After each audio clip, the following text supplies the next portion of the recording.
আজকে আমি হ্যাপাভিটা ইঞ্জেকশনটি দিয়ে দিলাম। আসসালামু আলাইকুম রহমতুল্লাহি ওয়া বারাকাতুহু। কী অবস্থা সবার? আশা করি আল্লাহর রহমতে প্রত্যেকেই ভালো এবং সুস্থ আছেন।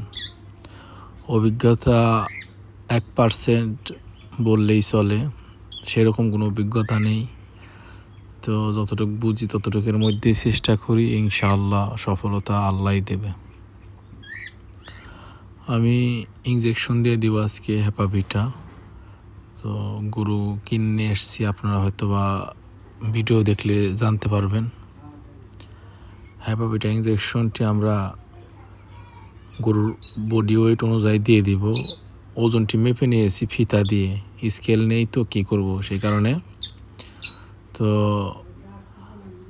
ফিতা দিয়ে মেপে ওজন অনুযায়ী আমি হ্যাপাভিটাটি দিয়ে দিচ্ছি।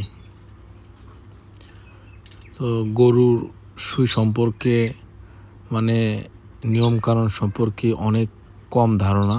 যাই হোক, ধীরে ধীরে হয়ে যাবে ইনশাআল্লাহ। আপনারা